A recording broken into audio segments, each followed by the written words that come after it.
And welcome to the second part of the episode of the Sister Maemae show.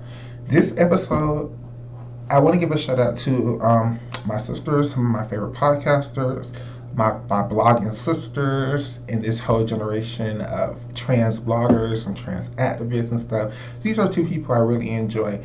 Their podcast is called Box Number 512, hosted by Brianna and the Lioness.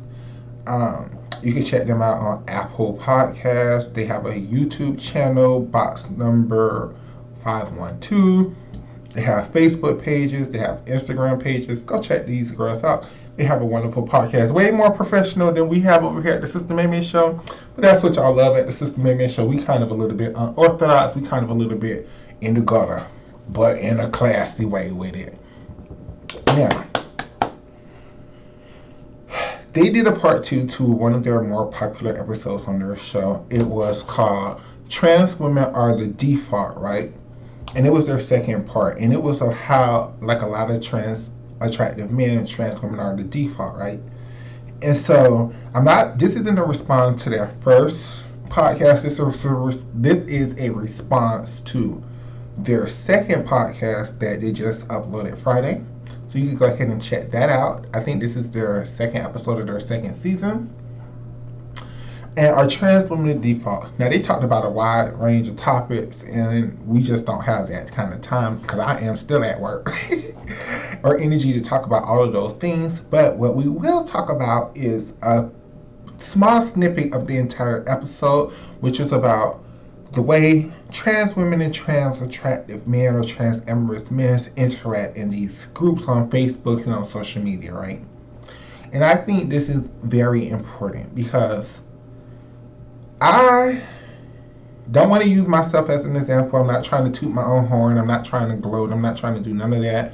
What I am going to say is I did meet my husband in a Facebook group. It was called the Tag Group. The host was, or is, I don't know if it's still up, Imani. I always thank Imani on our anniversary for even introducing us because of her group, right? And what I want to say, I think the reason why me and hubby was able to couple up from this group is because we both had very like minds about relationships, right? It wasn't this whole long, drawn-out process of dating and getting to know each other and cutting off people for each other and this, that, and the third and making it this fairy tale and not trusting and I don't want to do this because I could lose all of this. We both were kind of in the mindset of we're all in, right? Where we say we like each other, we want to be together, let's just go all in, right? And I think, I'm not saying that this is right for everybody.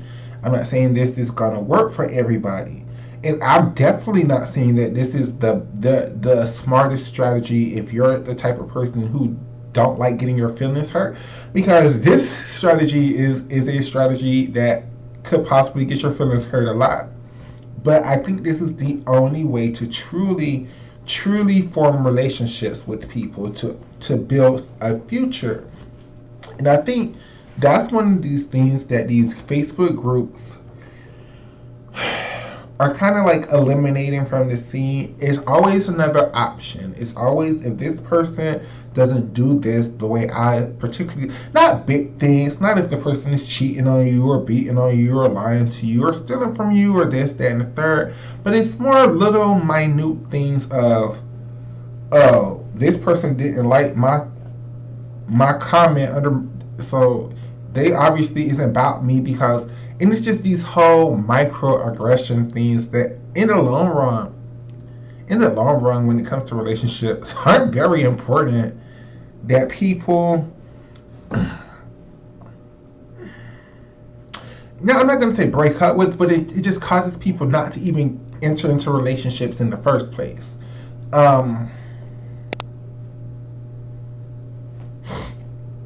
I think a lot of people, especially in groups, and I can't say that I'm opposed to groups because I love Facebook groups. I used to be the queen of creating Facebook groups. That's how a lot of y'all know me, because I've created so many Facebook groups over the years, right?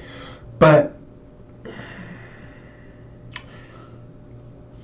I think a lot of these Facebook groups, especially Facebook groups that are specifically about trans women and trans amorous men, there's a couple of truths that need to be spoken when you create these groups. One of the truths are they are dating groups. They're like, we want this. A lot of times people say these groups aren't for dating, they're just for socializing and experimenting. But guess what?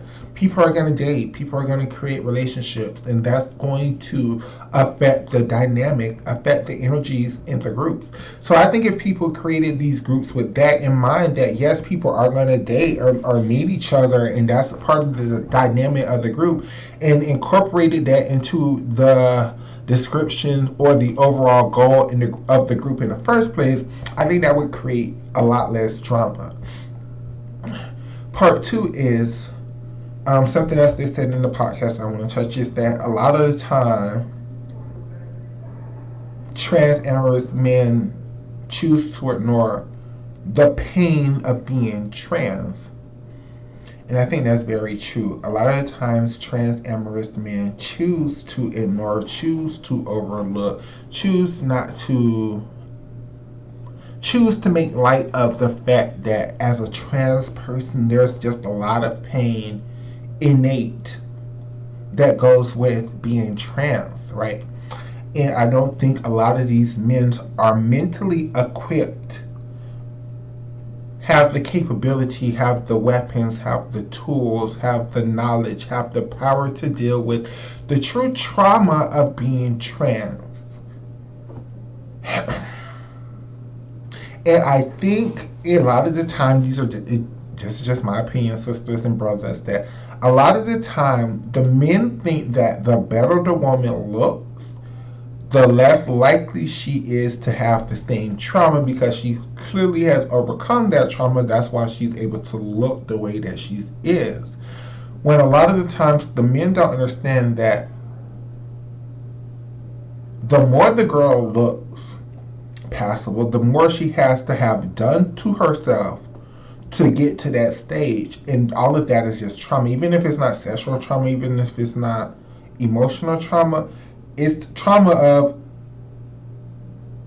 I'm changing my body, I'm changing my mental thoughts, I'm on hormones all the time. Automatically being on hormones causes you to be emotional, causes you to be damaged. It's changing your emotional way of thinking. Men don't see that. Men just see the glory in being trans. I think a lot of the times, a lot of trans amorous men put us on pedestals. They see us as, oh my God, you was born this way and you were brave enough to do this, and I'm not brave enough to be with you. But I look at you and I put you on such a high regard because you're doing this, you're living your life like this every day.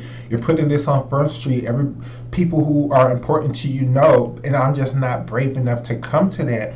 And I think that in a lot of these groups, my question for a lot of these groups is, why are some of these same guys are like every group have this.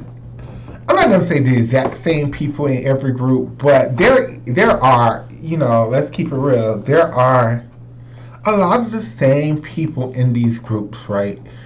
And I just always wonder, like, especially when it comes to the men, because the women, I'm not gonna lie, I do see the women form relationships and they don't work out, or they do work out, so on and so forth. But it's certain men that are in these same groups that I never, excuse me, I just ate lunch.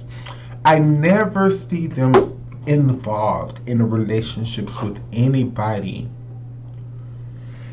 I never even see them date. I never even see them go out in public with trans people. Like, so I just wonder, like, I've been in these same groups with a lot of you all for 10, 15 years almost. Like,